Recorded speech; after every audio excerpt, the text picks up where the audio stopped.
Bonsoir. Je voudrais juste faire quelques mots de présentation sur le film avant d'en parler plus longuement avec Michel Hazanavicius à la fin de la projection. Juste vous donner quelques bornes factuelles sur ce film qui est véritablement particulier. D'abord, il est intitulé Les Anges marqués, qui est son titre français, qui est un titre totalement imbécile qu'il faut bannir, mais il fallait bien mettre un nom. Gardez véritablement en tête son titre original qui s'appelle The Search, la quête ou la recherche, et qui véritablement synthétise ce qu'est ce film. Ce qu'est ce film, en fait, c'est une entreprise absolument unique en son genre, parce que c'est un film qu'on ne peut faire d'une certaine manière qu'une seule fois.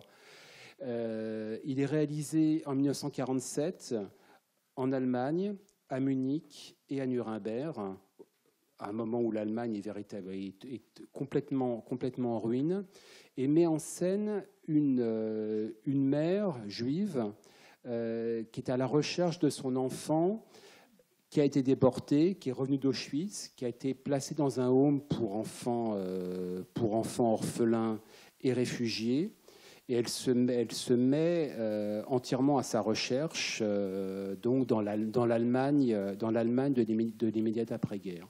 Quand je dis que c'est un film qu'on ne pouvait faire qu'une fois, c'est qu'en l'occurrence, mis à part les trois personnages principaux du film, cette mère, le comédien qui joue l'enfant, qui sont donc deux comédiens tchèques, et l'autre comédien principal que vous connaissez sans doute mieux, qui est Montgomery Clift, qui joue donc un commandant américain qui recueille cet enfant. Tous les autres comédiens du film sont amateurs. Et plus qu'amateurs, en fait, c'est que tous les enfants que vous verrez dans le film, en fait, étaient des déportés, des enfants déportés, principalement tchèques, offrant au film une valeur documentaire exceptionnelle qu'on ne peut reproduire qu'une fois. Donc soyez véritablement attentifs à cet aspect. Une autre chose également, c'est que le film est réalisé par Fred Zinman, que certains d'entre vous connaissent pour Le train sifflera 3 fois et Tant qu'il y aura des hommes. Donc en l'occurrence un metteur en scène américain qui aura une importance considérable dans le cinéma américain des années 1950-1960. Sauf qu'à cette époque, Fred Zinman était un metteur en scène encore relativement inconnu. On parle de la fin des années 1940 et en partie débutant. Une dernière chose importante sur sa biographie, qui vous permet aussi de comprendre quel regard il pose sur ses personnages et avec quelle intensité. Fred Zinman est un réalisateur juif, autrichien, émigré aux États-Unis, dont les parents étaient restés en Autriche durant la guerre. Il pensait encore, après la guerre, qu'il pourrait retrouver ses parents. De la même manière que la mère que vous verrez dans le film pense qu'elle peut retrouver son enfant qui a été rescapé d'Auschwitz. Sauf que les films ne ressemblent pas toujours à la réalité. En l'occurrence, concrètement, lorsque Fred Zinman est retourné en Allemagne à la recherche de ses parents, c'était non pour les retrouver, mais pour apprendre qu'ils avaient été déportés à Bergen-Belsen en 1941. Le film sera suivi d'une discussion avec Michel Hazanavicius, que vous connaissez pour être le réalisateur d'OSS 117 et de The Artist. Michel a en fait aussi également réalisé le remake de The Search, qui est sorti l'an dernier, donc en octobre 2014. Film qui replace très intelligemment, assez brillamment, le film de Zinman du contexte de l'immédiate après-guerre mondiale au contexte tchétchène. Donc nous parlerons et du film et du sien après la projection. Bon film.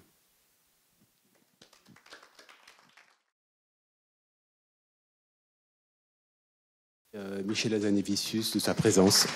Merci. Bonsoir. Bonsoir.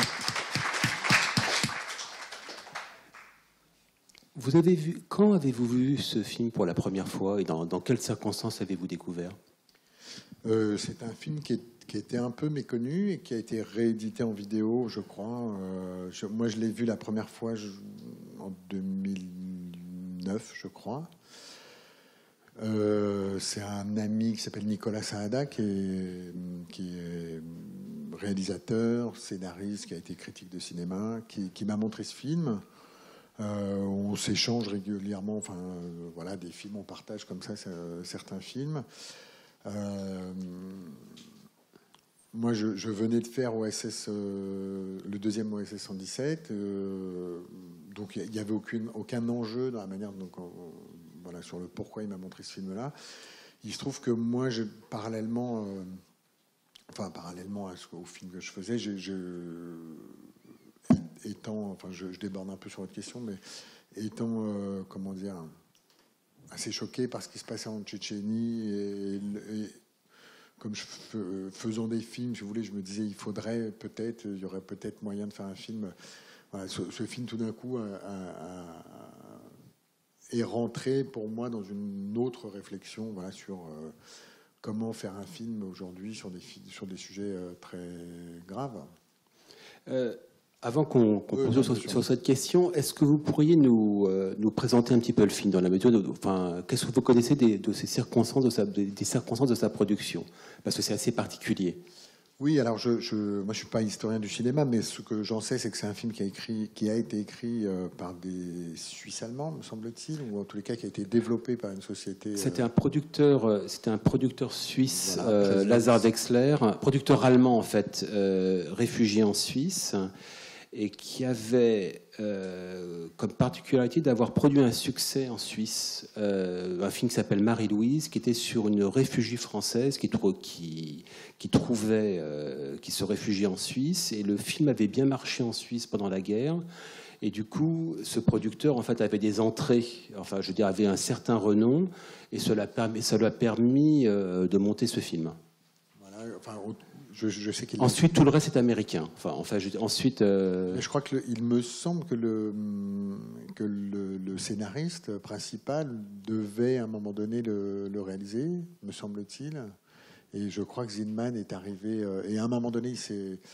Alors, il y a un monsieur qui s'appelle Nicolas Gessner qui connaissait ces personnes-là, donc il m'avait raconté l'histoire. Et je me demande si c'était pas quelqu'un qui faisait du théâtre. Et pour une raison qui m'est inconnue, il a finalement décidé de ne pas faire le film. Et Zinman est arrivé, je crois, à ce moment-là. Et effectivement, la MGM a récupéré le film, la production du film. Oui, alors ce qui se passe, il y a plusieurs scénaristes qui se sont succédés sur le film, des gens qui à l'époque étaient assez connus quand même, enfin des gens comme Peter Wirtel, Paul Jaricot, des gens qui étaient des scénaristes hollywoodiens reconnus avec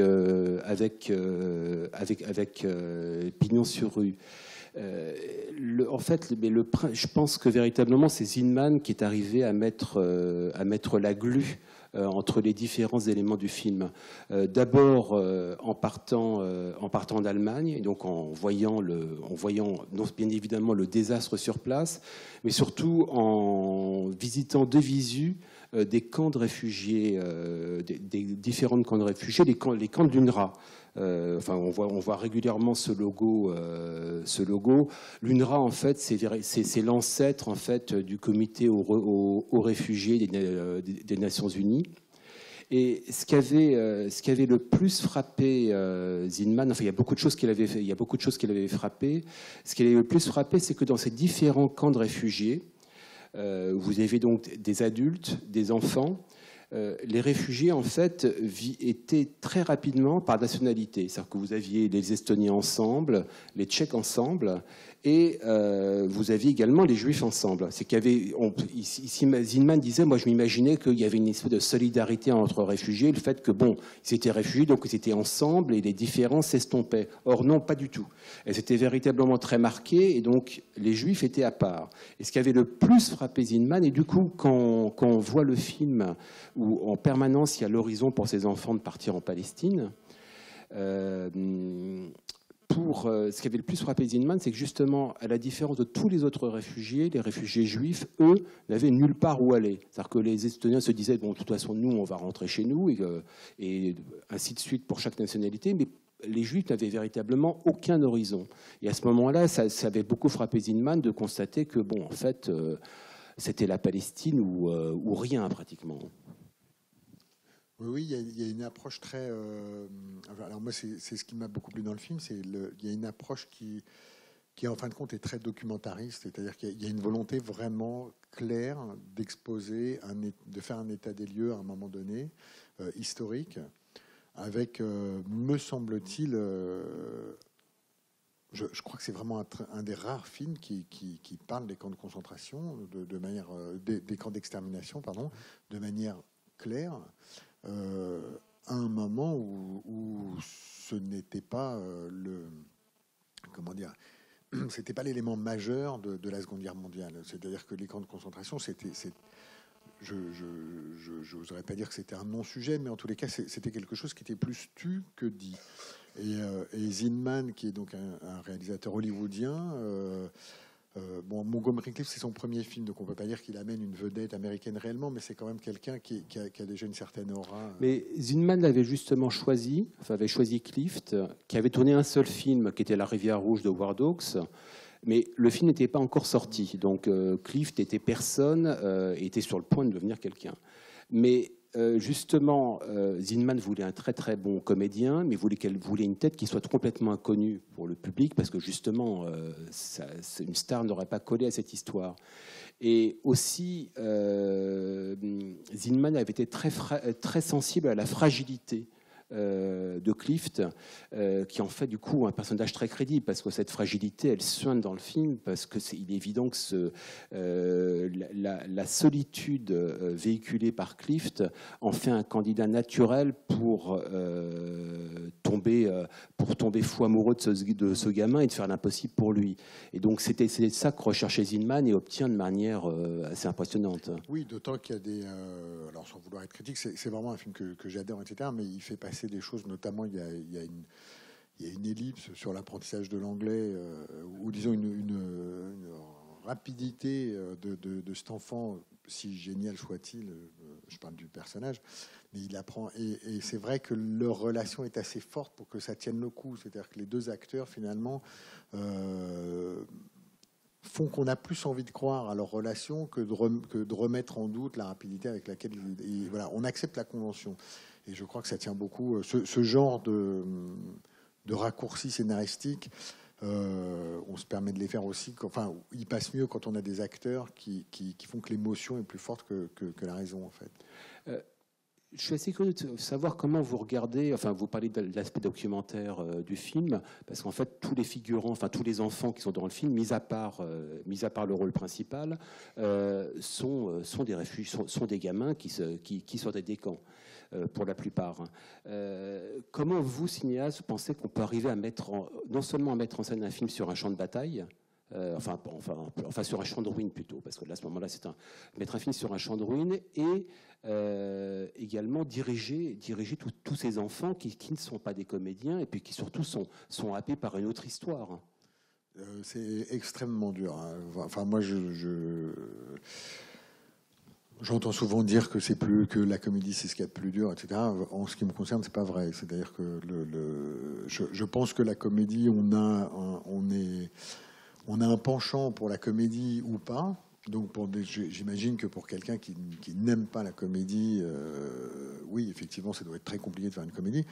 Mis à part ça, représenter la violence, la mort, la cruauté, le désespoir, un peuple en exode, la souffrance, c'est des choses qui sont, pour moi, qui ont été extrêmement compliquées. Extrêmement compliquées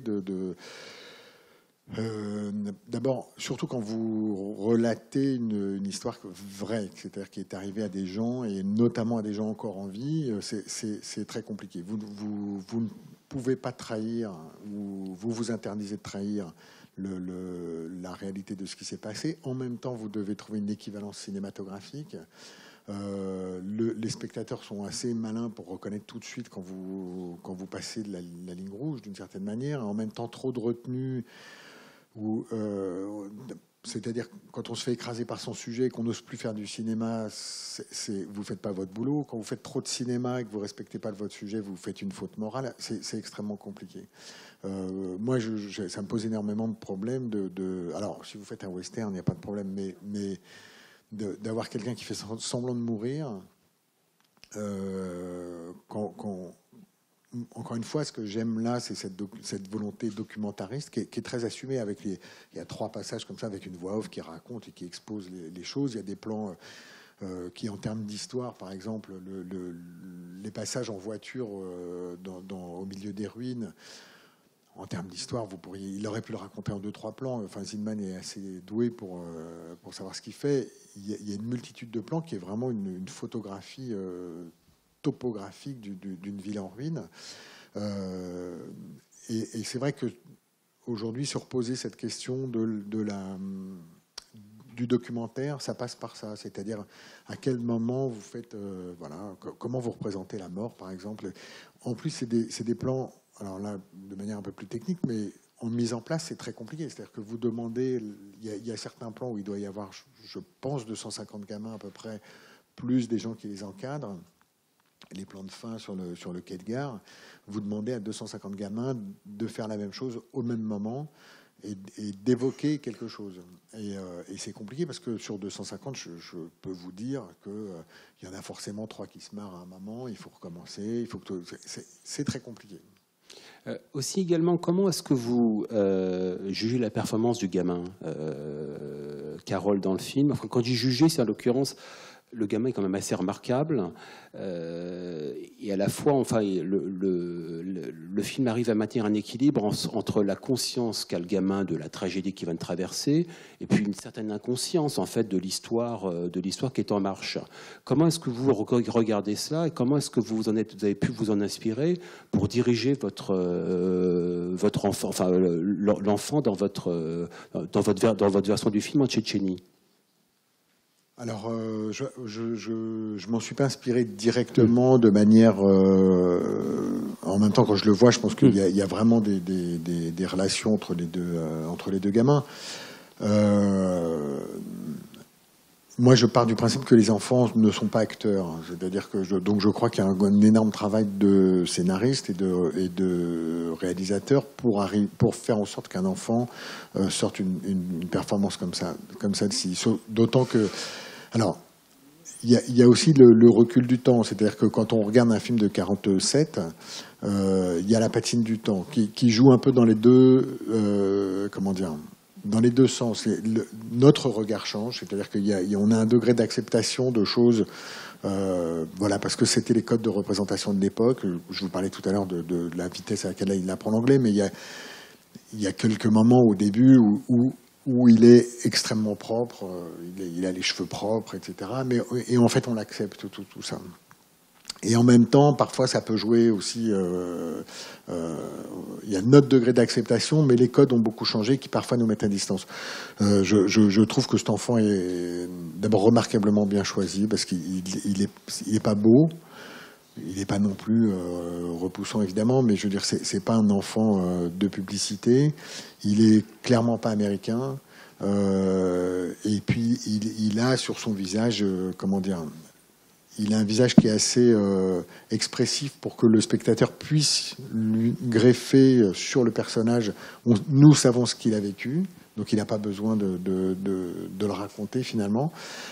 Et en même temps, il y a ce que je trouve très malin de la part de Zinman. Il y a aussi un moment, il a la vivacité qui fait que il y a de la place pour la comédie à des moments. Il y a des moments où je ne dirais pas qu'on frise le burlesque, mais pas loin quand même. Et est-ce que vous savez ce qu'est devenu ce gamin? Non, je crois que je l'ai peut-être su, mais vous allez me le dire. En l'occurrence, c'est une histoire assez tragique.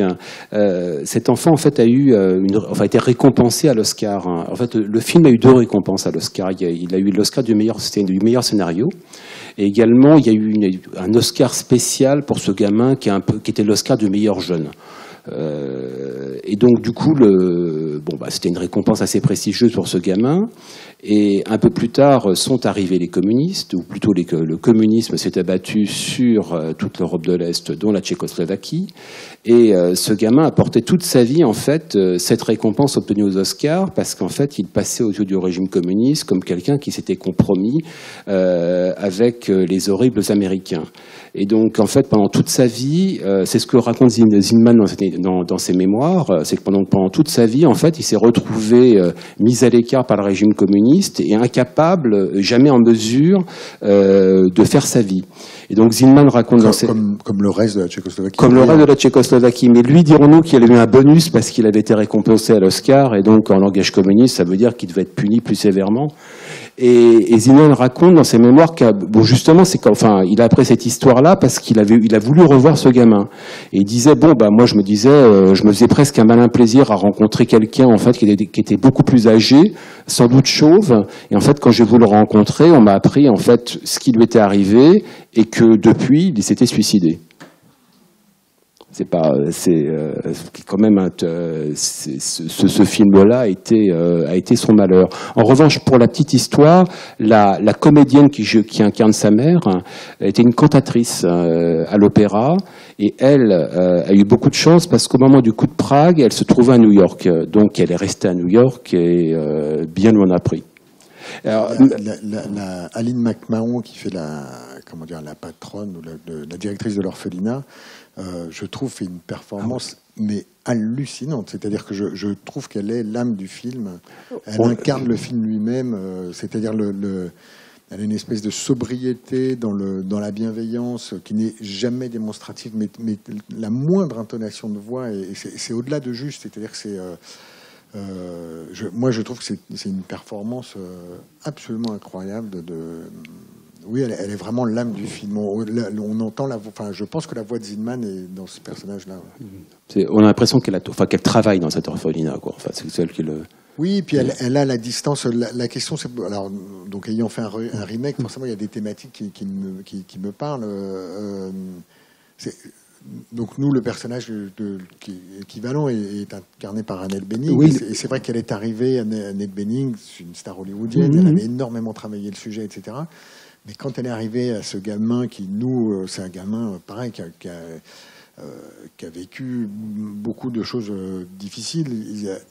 Elle a été tellement scotchée, si vous voulez, par le gamin qu'il y a une espèce de surempathie qui n'était pas compatible en fait avec le personnage dont c'est censé être le quotidien. Donc du coup, il a fallu trouver une espèce d'équilibre comme ça. Et quand je vois la fluidité de la performance d'Aline McMahon, c'est vraiment c'est extrêmement talentueux et extrêmement intelligent dans la manière de se positionner.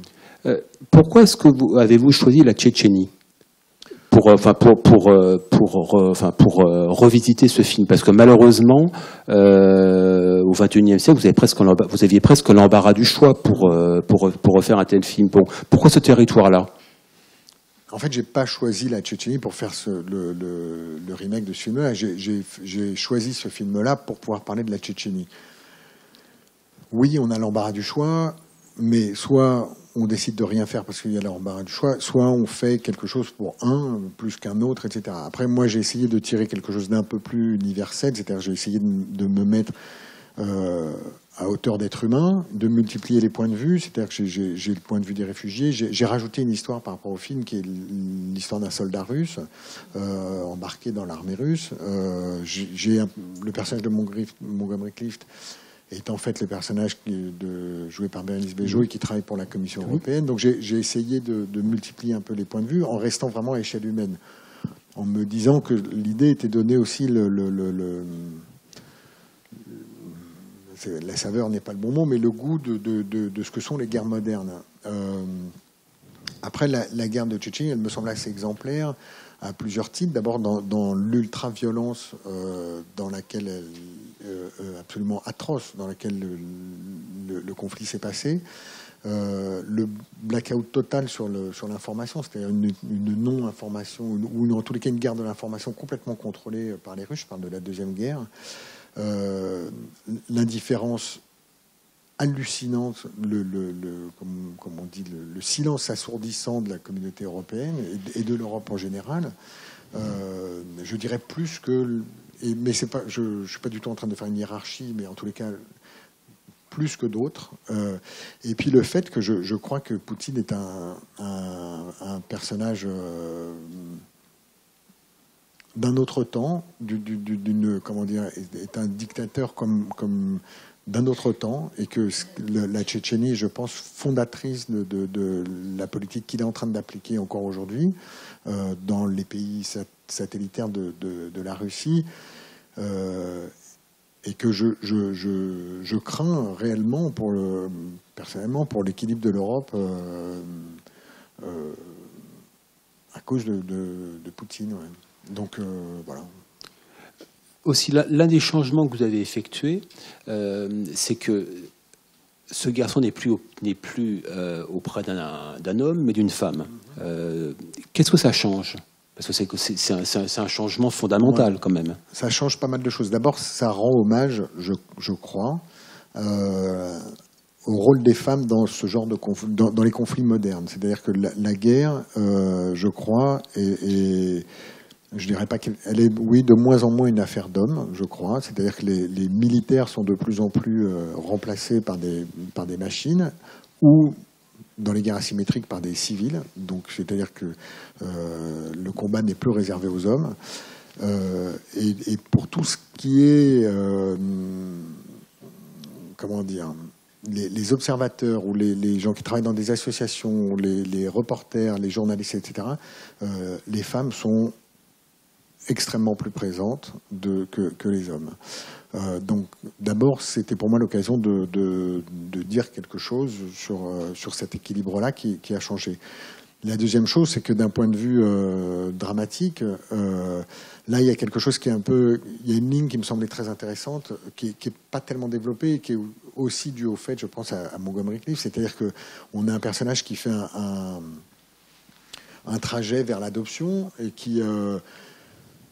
mais qui est un personnage en fait qui est là, qui n'a pas vraiment de conviction. C'est un soldat, bon, il construit des ponts, il fait son travail, mais il n'a pas un véritable investissement. Et puis finalement, il est touché par ce gamin. Bon, il décide de l'adopter, mais quand le gamin retrouve sa mère, si vous voulez, c'est une bonne nouvelle. Et personne ne se fait de soucis pour Montgomery Clift, va-t-il avoir un enfant ou pas dans sa vie à venir. Il a de bonnes chances de trouver une femme. Enfin, on ne se fait pas beaucoup de soucis pour lui. Je trouvais que dramatiquement, d'avoir une femme de 38 ans qui est fortement ancrée dans des convictions sur un engagement politique, comment dire, quitte à sacrifier sa vie, ses engagements personnels, affectifs, tout d'un coup faire ce trajet vers, à cause de ses désillusions justement politiques et la découverte d'un gamin, faire un trajet vers l'adoption. Tout d'un coup, je trouvais que cette fin, avec l'enfant qui retrouve la mère, en l'occurrence, moi j'ai mis la sœur, mais qui retourne vers sa famille, je trouvais qu'il y avait un truc qui, dramatiquement, me semblait peut-être un peu plus moins happy ending hollywoodien. Voilà. Donc voilà, je trouvais que c'était un peu intéressant à deux niveaux. Aussi, ce qui rend le film de Zinman supportable, moins insoutenable, c'est que pour ces enfants se dessine un horizon. Enfin, du moins dans les choix scénaristiques, c'est que ces enfants sont pris en charge dans un home et reroutés vers la Palestine. Donc, le film leur dessine un horizon, sans quoi le film serait insupportable. Dans votre film, en revanche, cet horizon, il est beaucoup plus flou. Je veux dire, on n'est pas dans une suite de l'histoire. On est dans quelque chose qui est il y a une chape de plomb qui est posée. Oui, mais on est dans deux guerres qui sont très différentes. Dans l'un, les gentils ont gagné la guerre. Dans l'autre, les méchants ont gagné la guerre. Donc, vous ne pouvez pas raconter la même histoire. L'histoire n'est pas la même. Donc, vous ne pouvez pas la raconter de la même manière.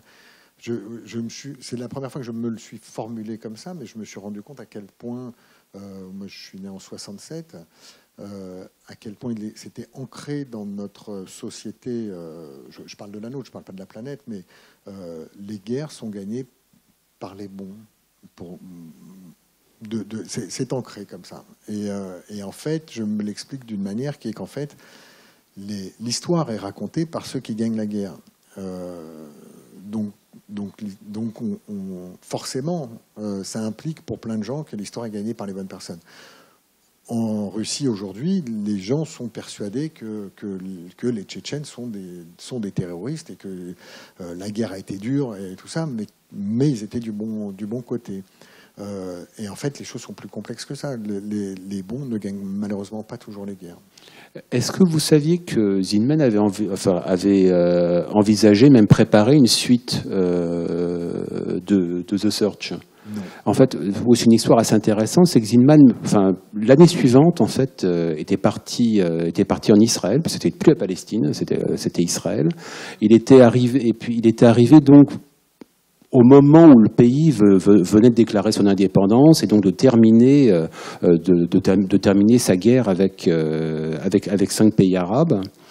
Et donc il y expliquait qu'il était logique, que la suite logique de The Search était ce gamin ou un autre qui lui ressemble, se soit établi en Palestine avec ou sans sa famille. Et donc il avait passé plusieurs mois de repérage en Israël. Et puis en même temps enquêter sur un pays, sur un pays tout neuf. D'ailleurs, ce qu'il raconte, c'est qu'il n'y avait qu'une seule compagnie d'aviation civile qui desservait le pays, donc en 1948, qui est une compagnie d'aviation qui s'appelle Trans-Caribbean Airlines, qui est un nom quand même qui est presque magnifique pour desservir Israël. Et Zinman raconte qu'après plusieurs mois d'enquête, en fait, il en est arrivé à la conclusion qu'il ne pouvait pas faire ce film. Et pour une raison très simple, c'est que ce qu'il voyait était trop incroyable. C'est-à-dire que ce pays qui sortait de terre existait comme s'il avait existé depuis des siècles. Et donc, il en a conclu que s'il racontait cela, en fait, le décrivait comme il le voyait, personne ne le croirait, parce que ce serait un scénario trop aberrant. Donc il a dit, j'ai laissé tomber. Oui, dommage, parce que effectivement, le contrepoint visuel de toutes ces ruines, d'avoir un pays qui se construit, c'est vrai que c'est quelque chose, même aujourd'hui, je dirais, qui nous manque. C'est-à-dire que ces images-là, on les a vues dans plusieurs films. On les a vues dans Le Troisième Homme, on les a vues dans Quelque part en Europe ou Allemagne année zéro. On a vu ces images-là. C'est vrai que un pays qui se crée, vous parliez d'espoir, je ne connais pas le film en tout cas. Il n'existe pas. Oui, c'est ça. Il n'existe pas. Merci beaucoup. Merci. Merci.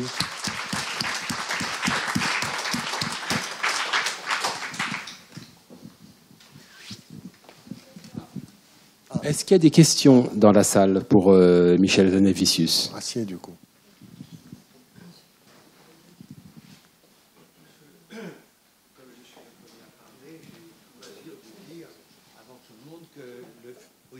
Merci. Comme je suis le premier, j'ai tout le loisir de dire que ce film était émouvant, très bon, et pour les personnes de mon âge qui ont connu cette époque et le contexte dans lequel il s'est passé, il est relativement assez exact. Et je dis bien relativement, parce que il y a des inexactitudes et quelques erreurs. En particulier, vous avez évoqué la Palestine, mais à cette époque, aucun enfant n'allait en Palestine. Vous savez, en 1946, la Palestine était fermée à tout le monde. Il y avait peut-être 300 personnes par an qui partaient. Donc ces enfants qui partent en Palestine, c'est le souhait que les organisations sionistes avaient. Enfin, c'est un très bon film, un peu mélodramatique, mais c'est là où je vais en arriver. Beaucoup moins mélodramatique que Marie-Louise, que j'ai vu en 1944. Alors, je ne sais pas si vous l'avez vu. Ah non, je ne l'ai pas vu, mais bon. Je vous écoute. Bon, c'était il y a longtemps. J'avais 10 ans et j'étais en Suisse, où j'avais passé la frontière clandestinement. On m'avait recueilli, j'ai été dans la famille et à l'école primaire. Et à l'école primaire, vers l'été 1944, la Suisse commençait à se rendre compte qu'elle aurait à rendre des comptes. Donc, on a fait Marie-Louise. Et qu'est-ce que c'est Marie-Louise? Marie-Louise, c'est le voile bleu suisse.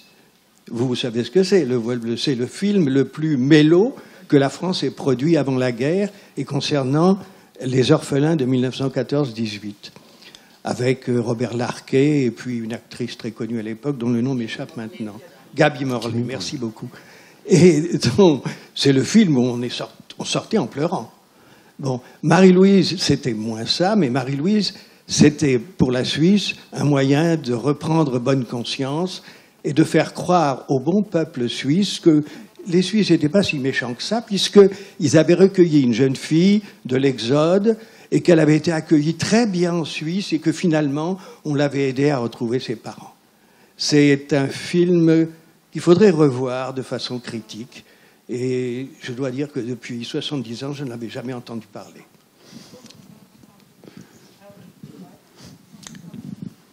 Mais vous parlez, je suis assez d'accord que le film est mélodramatique.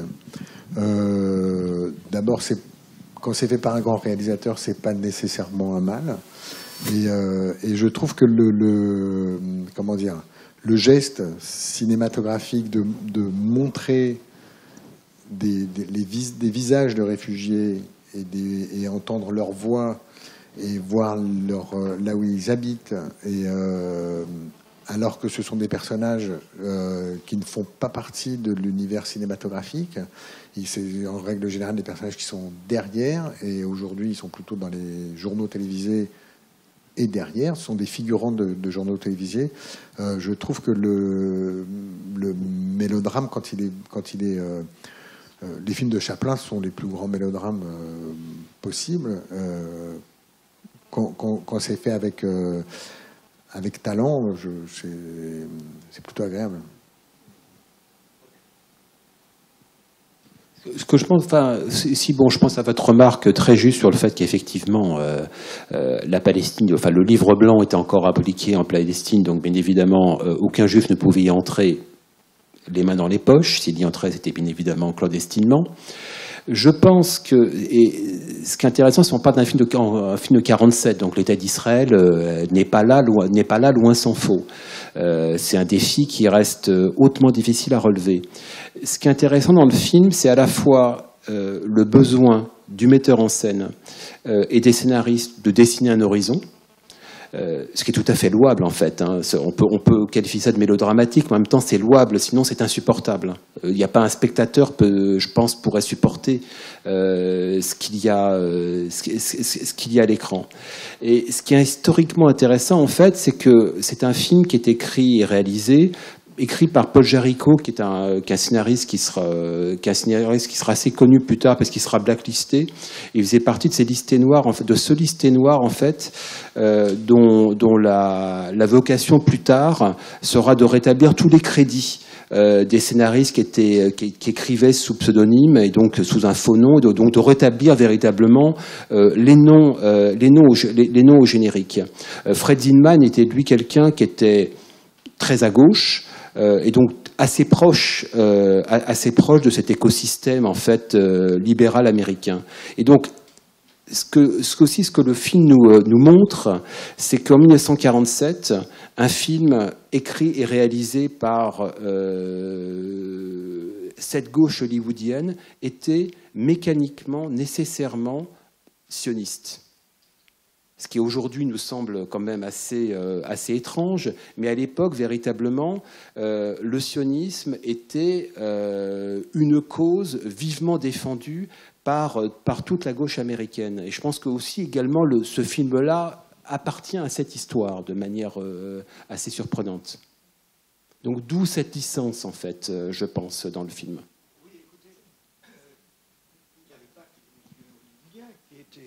Je n'ai pas dit que, mais je parle de cela, de cela, bien sûr. Et ce film n'est pas le seul qui parle non plus du problème de la Palestine fermée à ce moment-là.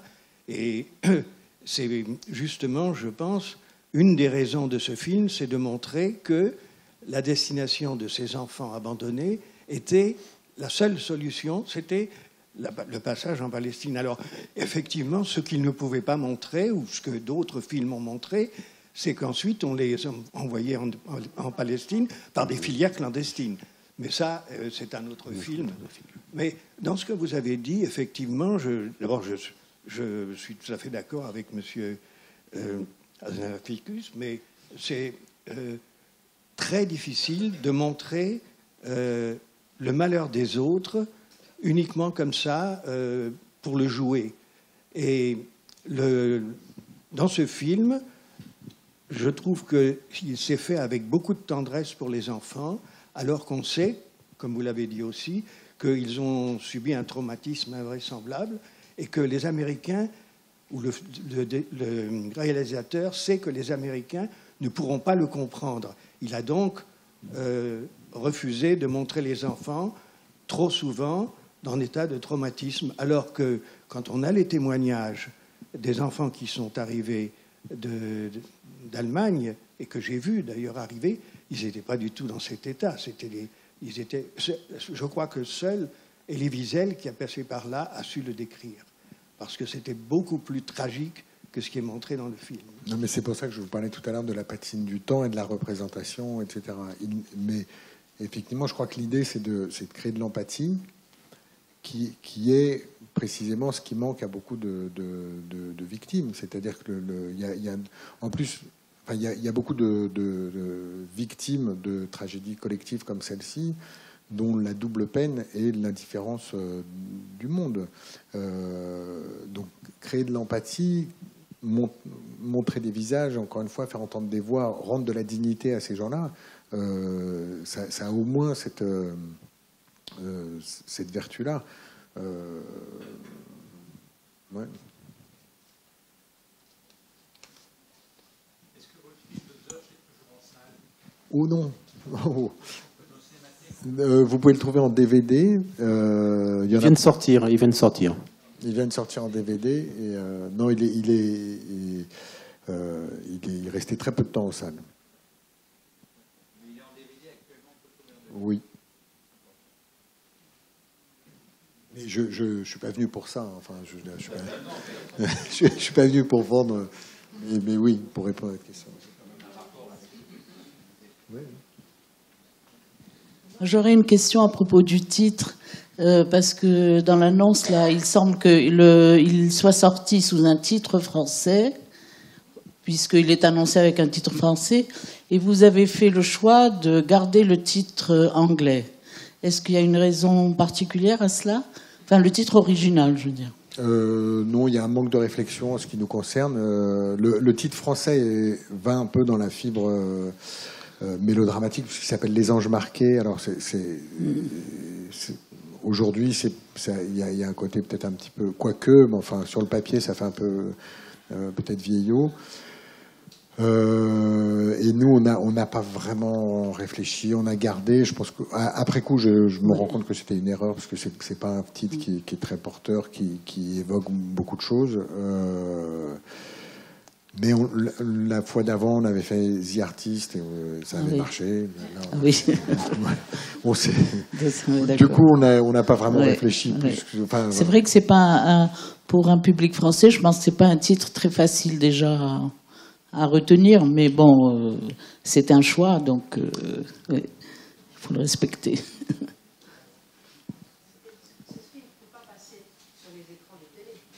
Lequel ? Celui qu'on vient de voir ? Je pense que dans le cadre d'un ciné-club ou dans les chaînes de cinéma classique, si, tout à fait. Ça pourrait intéresser que je ne vois pas le public français regarder. Non, je pense qu'il y a vraiment des chaînes de cinéma classique qui ont dû le passer, d'ailleurs. Oui, ça a dû passer. Oui, sur des chaînes du câble, hein, sur des chaînes cinéphiles. Vous ne le verrez pas sur une chaîne du service public.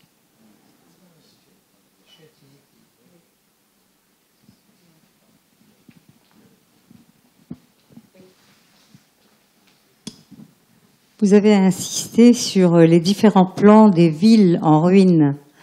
Et effectivement, moi, je suis frappée par la multitude de ces scènes. Est-ce que d'abord c'est la ville de Dresde ou est-ce que c'est une autre ville ? C'est en général une ville anonyme. Nuremberg et Munich. Enfin, ça a été tourné à Nuremberg et Munich. Ensuite, si je suis précis, j'ai pas l'impression que dans le film on nomme une ville allemande. Hein. Non, on ne nomme aucune ville. C'est générique. Justement. Mais concrètement, ce que vous voyez, c'est les ruines. Ma première question. Ensuite, j'étais aussi frappée par la différence que l'on voit entre les enfants qu'on a dans notre imagination, sortis des camps ou sortis justement de l'errance, et puis ces enfants qui ont l'air assez bien nourris et qui sont tous un peu carrés dans leur allure extérieure. C'est un parti pris du metteur en scène ? Je ne vais pas répondre à sa place, mais aujourd'hui, on a les images et l'histoire nous les a faites digérer, voire malheureusement supporter. À l'époque, alors pour n'importe quel réalisateur, quand vous avez vous avez d'une part la réalité. Quand vous l'organisez sous forme de film, il faut que vous trouviez des équivalences en prenant en compte la capacité à encaisser du spectateur. C'est-à-dire que faire un film insupportable fait que les spectateurs ne le supporteront pas et donc ils partiront. Pour autant, ça ne doit pas vous empêcher de raconter des choses insupportables. Mais vous devez de trouver des équivalences. Il y a une très belle, pardon de citer Céline, mais il a trouvé l'écrivain a trouvé une très belle métaphore là-dessus, c'est-à-dire que si vous écrire un livre, mais faire un film, c'est pareil, c'est comme mettre un bâton dans l'eau, en fait. C'est-à-dire que si vous voulez qu'il ait l'air droit, il faut le tordre, parce que si vous mettez un bâton droit, il aura l'air tordu. Je crois que c'est ce qu'il a fait, c'est-à-dire que... Mais ce sont les vrais enfants. Oui, mais 2 ans après, et donc c'est des enfants qui ont repris, mais il y a quelque chose de mais ça fait partie, c'est des équations assez impossibles à résoudre. Hein. C'est donc un parti pris, quoi. Ah oui, bien sûr. Il y a un autre phénomène aussi, je pense, c'est qu'aujourd'hui, nous avons vu un tas d'autres images documentaires auxquelles ils n'avaient pas accès à l'époque. Donc, nous avons vu d'autres visages dans un tout autre état. Donc du coup, on les projette sur le film et on se dit, effectivement, c'est pas la même chose. Je pense que pour le spectateur de l'époque, ça devait être particulièrement violent. Encore, je ne peux pas parler à la place du spectateur de l'époque et ni à la place du metteur en scène, mais je pense que l'idée est là quand même dans le film. Oui, et puis c'est aussi la confiance que vous faites au spectateur. C'est-à-dire que vous lui envoyez des codes au spectateur, vous lui dites, et le spectateur fait le reste. Vous lui suggérez des choses, et voilà. Mais il y aurait quelque chose de c'est pas le bon mot, mais presque pornographique. Si vous voulez, à vous plaquer des images prises telles quelles de la réalité et les plaquer comme ça. Et dans votre film, vous avez fait quel choix? Alors, il n'y a pas dans la guerre de Tchétchénie, il n'y a pas, si vous voulez, il n'y a pas cette notion de camp et de détention sur la durée avec une détérioration des corps physiques visibles de manière aussi prégnante. Mais j'ai essayé de retranscrire le côté documentariste du film en évitant le reportage, la voix off, etc. Donc j'ai essayé d'être, comment dire, j'ai essayé de reconstruire des images en partant de l'inconscient collectif du spectateur, c'est-à-dire les images de news qu'on connaît, et puis d'essayer d'en faire du cinéma malgré tout. Mais il n'y avait pas d'obscénité, à mon sens, à filmer on a été en Géorgie, par exemple, qui est donc le pays voisin de la Tchétchénie, parce que la Tchétchénie aujourd'hui est une dictature, donc je ne voulais pas tourner là-bas, mais et on a des visages qui sont assez très similaires, et voilà. Donc, mais ce problème-là, précisément, ne se posait pas. Mais j'ai opté pour un filmage et une lumière, etc., qui avait pour point de départ de réflexion les images connues par les spectateurs. Merci.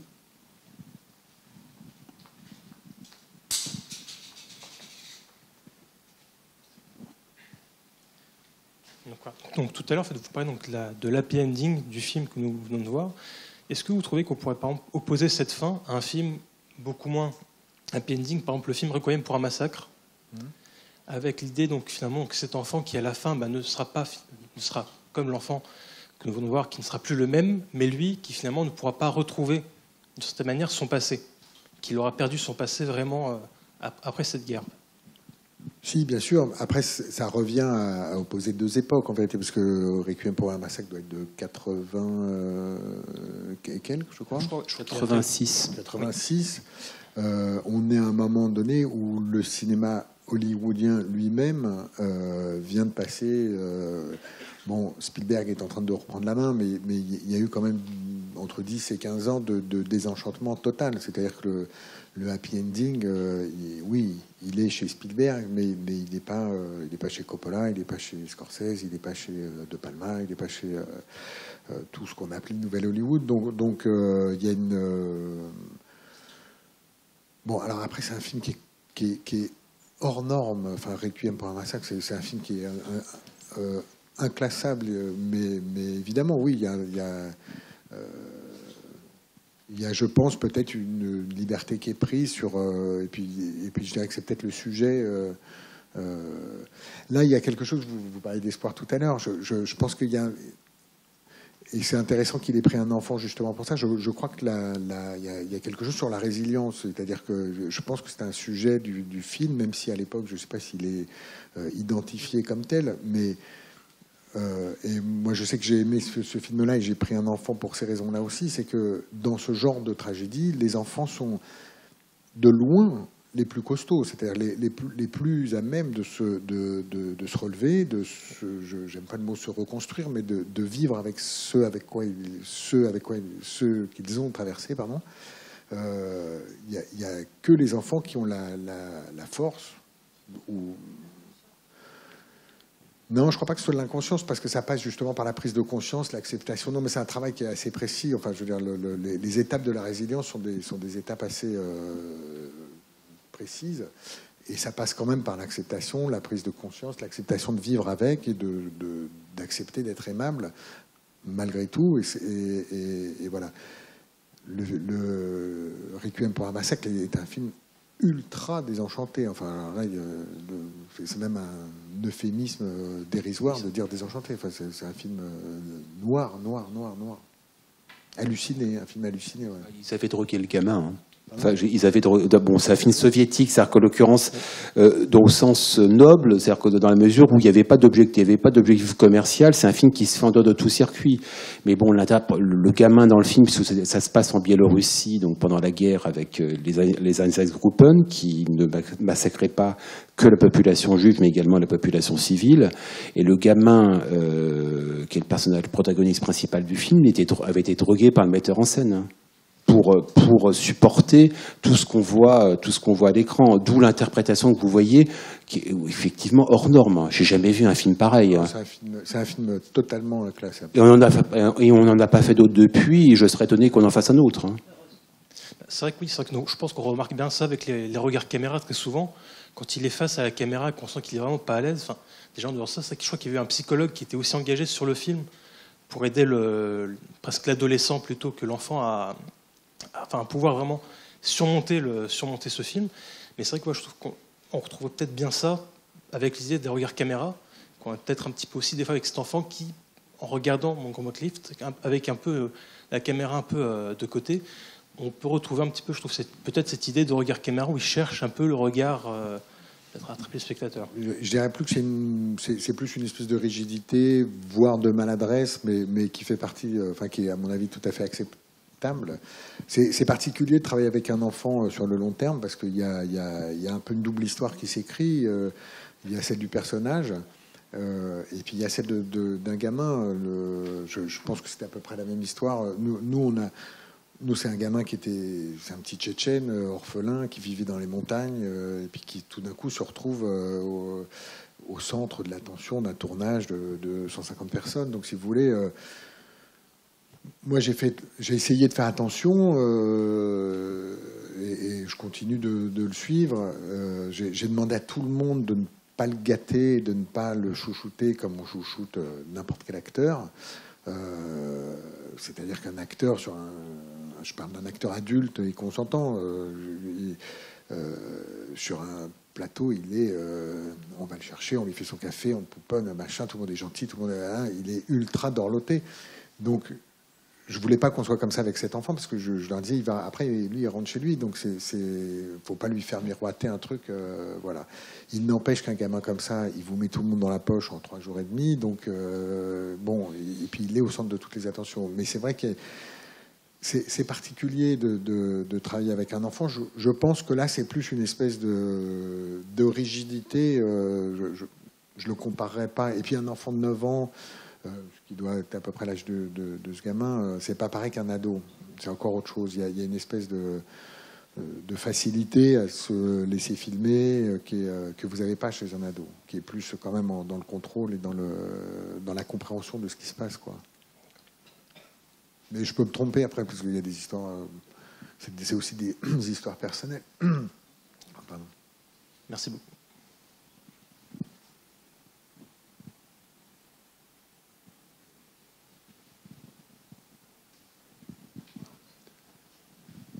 Merci beaucoup. Bonne soirée. Merci.